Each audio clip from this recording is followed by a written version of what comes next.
बिस्मिल्लाहिर्रहमानिर्रहीम। आज हम करेंगे सेल वॉल। लेकिन सेल वॉल से पहले हम प्लांट सेल और एनिमल सेल के दरमियान जो मेन डिफरेंसेस है वो बताएंगे। अब सबसे पहले हम न्यूक्लियस बताएंगे कि प्लांट सेल में न्यूक्लियस किस तरह होता है और एनिमल सेल में। ये एनिमल सेल है और साथ में प्लांट सेल है। इनके दरमियान न्यूक्लियस की डिफरेंस किस तरह है कि एनिमल सेल में न्यूक्लियस जो है वो सेंटर में प्रेजेंट होता है और प्लांट सेल में न्यूक्लियस जो है वो एक साइड पे प्रेजेंट होता है। फिर सेकेंड हम आएंगे सेल मेम्ब्रेन पे। एनिमल सेल में जो सेल मेम्ब्रेन है ये आउटर मोस्ट बाउंड्री है और प्लांट सेल में सेल मेम्ब्रेन सेल वॉल के अंदर प्रेजेंट होता है। मतलब आउटर बाउंड्री प्लांट सेल में सेल वॉल है और एनिमल सेल में जो आउटर बाउंड्री है वो सेल मेम्ब्रेन है। फिर नेक्स्ट है सेल वॉल। यहाँ एनिमल सेल में सेल वॉल प्रेजेंट नहीं होता और प्लांट सेल में सेल वॉल प्रेजेंट होता है जो कि आउटर मोस्ट बाउंड्री होती है। फिर नेक्स्ट है क्लोरोप्लास्ट। एनिमल सेल में क्लोरोप्लास्ट एब्सेंट होता है और प्लांट सेल में क्लोरोप्लास्ट प्रेजेंट होते हैं। लास्ट है वैक्यूल। एनिमल सेल में स्मॉल वैक्यूल्स मौजूद होते हैं जो कि लार्ज इन नंबर्स होते हैं और प्लांट सेल में एक लार्ज सेंट्रल वैक्यूल मौजूद होता है। एक वैक्यूल होता है लेकिन उसका साइज़ लार्ज होता है प्लांट सेल में, और एनिमल सेल में स्मॉल वैक्यूल्स होते हैं और ज़्यादा नंबर में ज़्यादा होते हैं। अब हम करेंगे cell wall. What is cell wall? Cell wall is discovered by Robert Hooke in 1665। Cell wall को सबसे पहले रॉबर्ट हुक ने 1665 में डिस्कवर किया था। सेल वॉल क्या है? It is the outermost boundary of plant cell. ये प्लांट सेल की आउटर मोस्ट बाउंड्री है जो कि एनिमल सेल में सेल वॉल एब्सेंट होता है। It is secreted by protoplasm. Cell wall जो है ये प्रोटोप्लाज्म बनाता है। प्रोटोप्लाज्म की वजह से सेल वॉल बनता है। किस तरह? जिस तरह प्रोटोप्लाज्म क्या है? The living material of the cell is called protoplasm. Cell के अंदर जो भी लिविंग मटेरियल होता है, लिविंग मटेरियल मीन्स के cytoplasm in nucleus is called protoplasm. Cytoplasm plus nucleus is called protoplasm. अब जबकि सेल के अंदर प्रोटोप्लाज्म मौजूद होता है तो जितने भी प्रोसेसेस होती है, जितने भी केमिकल कंपाउंड बनते हैं वो प्रोटोप्लाज्म में ही बनते हैं। अब सेल वॉल मेनली बना होता है सेलुलोज से, लिग्निन से, पेक्टिक कंपाउंड से। तो वो कंपाउंड्स कहाँ से आते हैं? प्रोटोप्लाज्म से ही आते हैं। इसी वजह से कहते हैं secreted by the protoplasm. Cell wall consist of 3 layers. Cell wall के 3 मेन लेयर्स है, middle lamella, primary wall and secondary wall. अब इसी डायग्राम से हम आप लोग देख सकते हैं कि ये क्या है? सेल्स है। सेल्स के दरमियान जो डार्क ग्रीन पोर्शन है it is called middle lamella.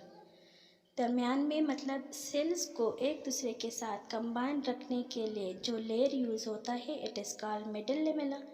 Middle lamella के बाद इनर साइड पे क्या है? प्राइमरी वॉल, और प्राइमरी वॉल के इन साइड पे फिर है सेकेंडरी वॉल। सेकेंडरी वॉल के बाद है सेल मेम्ब्रेन और फिर सेल के अंदर जितना भी कंटेंट होता है साइटोप्लाज्म, प्रोटोप्लाज्म। अब मिडल लेमेला क्या है? Neighbouring cells are held together by middle lamella which act as a cement. इस तरह पहले भी मैंने आपको बता दिया कि मिडल लेमेला क्या है? सेल्स के दरमियान एक्ट एज अ सीमेंट। ये सीमेंट के तौर पर काम करते हैं। जिस तरह एक दीवार बनता है उसमें ब्रिक्स यूज़ होते हैं, लेकिन ब्रिक्स को जुड़ा करने के लिए उनके दरमियान हम क्या लगाते हैं? सीमेंट लगाते हैं ना। इसी तरह मिडल लेमेला का फंक्शन क्या है कि वो सेल्स को जुड़े रखता है। सेल्स के दरमियान एक लेयर है जो कि सेल्स को जुड़े रखता है। इस तरह इसकी थिकनेस क्या है? 1 माइक्रोमीटर इन डायमीटर होता है और ये मेनली बना होता है लिग्निफाइड, मतलब कि ये लिग्निन से बना होता है। Primary wall, it is the first wall formed in developing cell. ये क्या है? फर्स्ट वॉल है। मतलब कि मिडल लेमेला के बाद जो लेयर बनता है, मिडल लेमेला के बाद जो लेयर बनता है it is called primary wall. और इसकी थिकनेस क्या है? 1 to 3 माइक्रोमीटर इन डायमीटर है। ये क्या है? इलास्टिक होता है, crystalline and optically active. Elastic मतलब कि ये ज़्यादा रिजिड नहीं होता, इसमें इलास्टिसिटी होती है। क्रिस्टलाइन मतलब कि यहाँ पे सेलुलोज क्या करते हैं? सेलुलोज बंडल्स बनाते हैं विच आर कॉल्ड माइक्रोफिब्रिल्स। वो माइक्रोफिब्रिल्स बिल्कुल क्रिस्टल्स की तरह नज़र आते हैं, तभी यहाँ पे कहते हैं क्रिस्टलाइन। एंड ऑप्टिकली एक्टिव का मतलब ये कि इसमें से कंपाउंड्स या मालिक्यूल्स जो भी चीज़ें हैं अंदर भी जाते हैं और बाहर भी निकलते हैं, मतलब इससे मालिक्यूल इजीली पास होते जाते हैं। ये इसकी जो मेन कंपोजिशन है वो क्या है, सेलुलोज है। मेन किस चीज़ से बना है, सेलुलोज से, पेक्टिक कंपाउंड से, पॉलीसेकेराइड से और हेमीसेलुलोज से। फिर है secondary wall formed inside the primary wall, मतलब सबसे आउटर क्या है, मिडल लेमेला, फिर है प्राइमरी वॉल, और प्राइमरी वॉल के अंदर जो वॉल मौजूद है it is called secondary wall. इसकी thickness 5 to 10 micrometre in thickness होता है, ये भी रिजिड है। मतलब जो प्राइमरी वॉल था वो इलास्टिक था, लेकिन ये क्या है, secondary wall it is rigid, crystalline, ये भी क्रिस्टलाइन होता है एंड स्ट्रांगली ऑप्टिकली एक्टिव, और इससे भी मॉलिक्यूल्स जो है वो पास होते जाते हैं। इसकी जो मेन कंपोजिशन है, लिग्निन है, सेलुलोज है, नॉन सेलुलोज पॉलीसेकेराइड्स है, हेमीसेलुलोज है, mineral salts of calcium, magnesium, potassium and some silicon. अब इसके फंक्शंस ऑफ सेल वॉल।